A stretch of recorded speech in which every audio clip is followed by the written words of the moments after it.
हुआ प्यार। एक जंगल में एक बाघ बिंदास रहता था। एक दिन उस बाघ ने एक बड़ाई को देखा। बाघ उसे मार के खाने ही वाला था, तभी वहाँ उसकी बेटी भोजन लेके आई।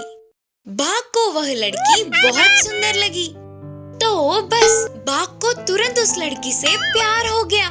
थोड़ी देर बाद वह लड़की वहाँ से चली गई और बाघ ने उस बड़ाई से बात करने का निर्णय लिया।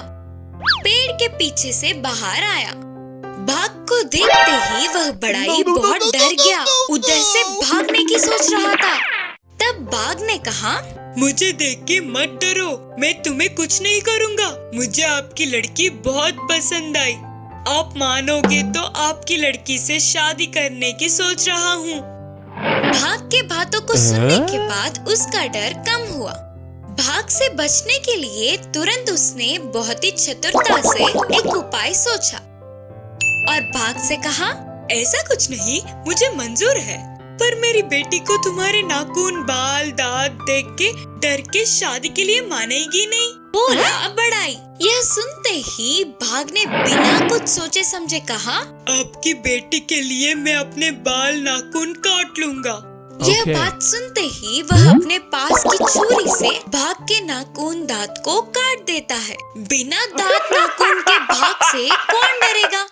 तुरंत उस बड़ाई ने लकड़ी से, पत्थरों से भगा भगा के पीटा। उसके बाद से बाघ कोई भी इंसान के पास नहीं गई। दोस्ती का मूल्य। बंदर, कुत्ता, बिल्ली जंगल के पास में ही रहते थे।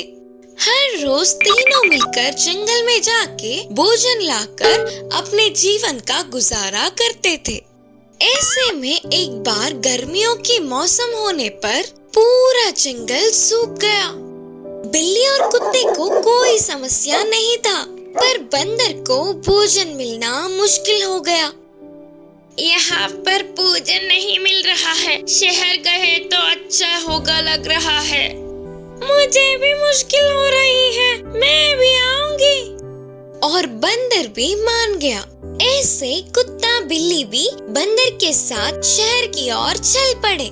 रास्ते में बंदर को एक सोने का सिक्का दिखा। बिल्ली और कुत्ते को उस सिक्के की कीमत नहीं पता, पर बंदर बहुत बुद्धिमान था। ये तुम्हारा कोई काम का नहीं है, मैं रख लूंगा। फिर बिल्ली और कुत्ते ने कहा, उसमें क्या है, तुम ही रख लो। बंदर ने उन दोनों के सिक्के को बेचकर पैसे कमाया। एक ही बार में बहुत सारे पैसे आने पर बड़ा घर बनाकर आसपास बाड़ लगा दिया। शहर आने के बाद बंदर ने बिल्ली और कुत्ते की तरफ तक नहीं देखा। बंदर के साथ आए हुए बिल्ली और कुत्ता उधर ही पास के दूसरों के घर में रहने लगे। वे घर वाले दया करके थोड़े भोजन देते तो उसी से बांट के दोनों खा लेते थे।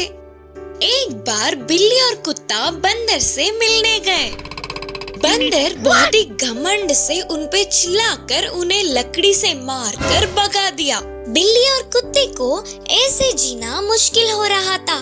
तुरंत वे वापस जंगल में जाकर स्वतंत्र रहने लगे और वहाँ शहर में बंदर को एक लोमड़ी मिली। अच्छे अच्छे मीठे मीठे बोल बोल कर बंदर को अपनी जाल में फंसा लिया लोमड़ी। बंदर ने उस पर विश्वास करके उससे दोस्ती की।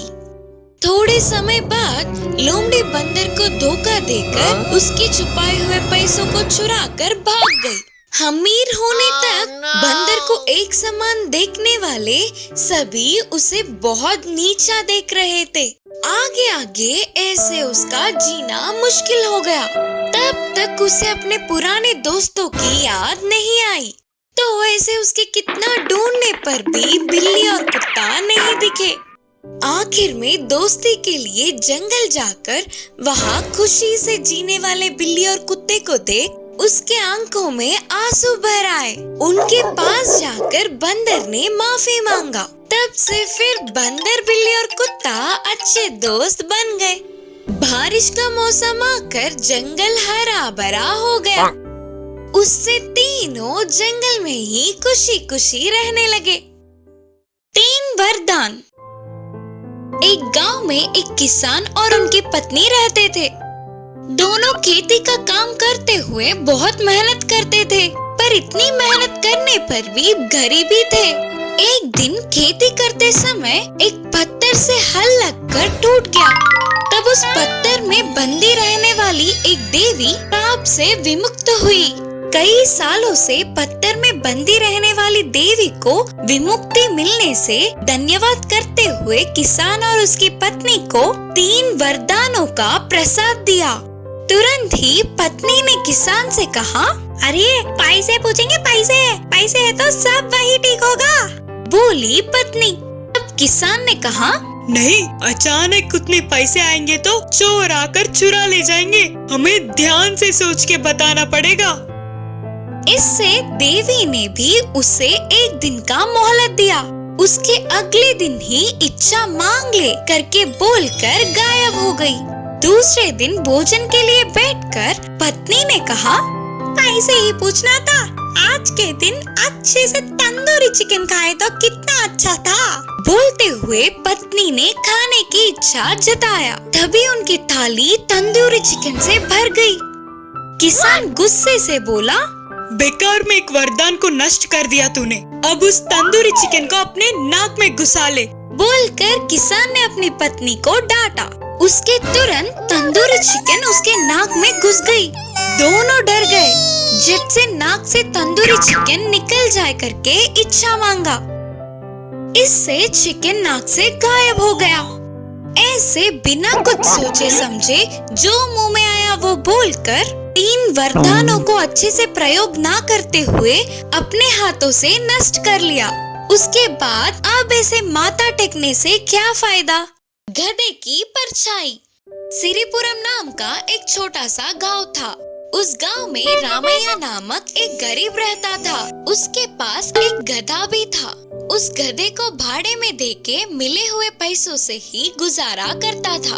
एक दिन सोमैया नामक व्यक्ति आकर उसके सफर के लिए गधे को भाड़े में लिया। बाद में सोमैया गधे के ऊपर और रामैया गधे के पीछे चल पड़े। सूरज सर के ऊपर आके बहुत धूप हो रही थी। इससे उन लोगों ने सफर रोककर एक जगह आराम करने लगे। गधे की परछाई में सोमैया सो गया और रामैया धूप में ही था, क्योंकि गधे की परछाई दोनों लोगों के लिए काफी नहीं होती। तो अब सोमैया गधे के परछाई में बहुत जल्दी सो गया। तब रामैया उसके गधे को थोड़ा बाजू में लेके उसके परछाई में सो गया। भारी धूप की गर्मी से सोमैया उठ के देखा तो गधा बहुत दूर था। उसके परछाई में रामैया आराम से सो रहा था। यह देख सोमैया को बहुत गुस्सा आया और वो रामैया को उठाकर झगड़ा करने लगा और वह झगड़ा बहुत बड़ा हो गया। मैंने मेरे गधे को भाड़े में दिया, पर उसकी परछाई को तुम्हें भाड़े में नहीं दिया। उस बात पे झगड़ा और बड़ा होकर मारपीट तक चली गई। यह सब देखने वाली गधा वह भार ना उठा पाते हुए बाजू में फेंकर वहाँ से चला गया। बुद्धिमान बकरी। एक गांव में एक व्यक्ति रहता था। उस व्यक्ति के पास एक बकरियों का झुंड था। वह रोज उन्हें घास चराने के लिए गांव के कोने में ले जाता था। उस गांव के पास ही बहुत बड़ा जंगल था। उन बकरियों के झुंड में एक छोटी सी बकरी थी। उम्र में छोटे होने पर भी बुद्धि में बड़ों के समान थी। एक दिन मालिक ने बकरियों को घास चराने ले गए।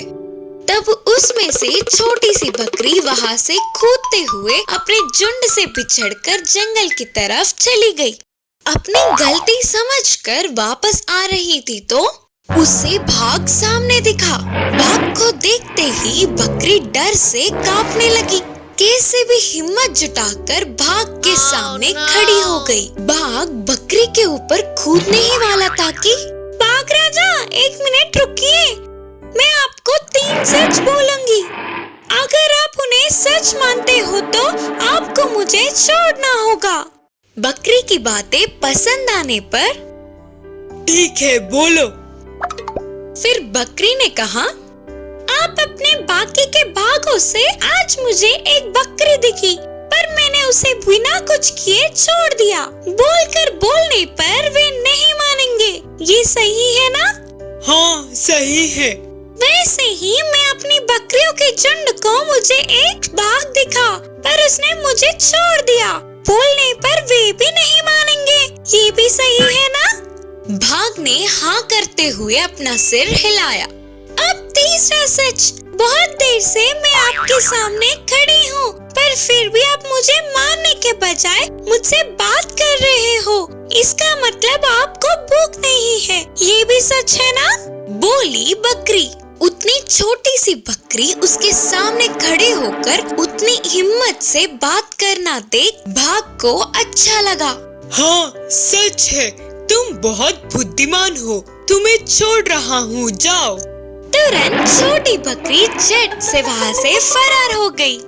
घर लौटने के बाद यह सारी बात अपने झुंड से बोली। यह सुनकर बाकी की सारी बकरियों ने उस छोटी सी बकरी की तारीफें की।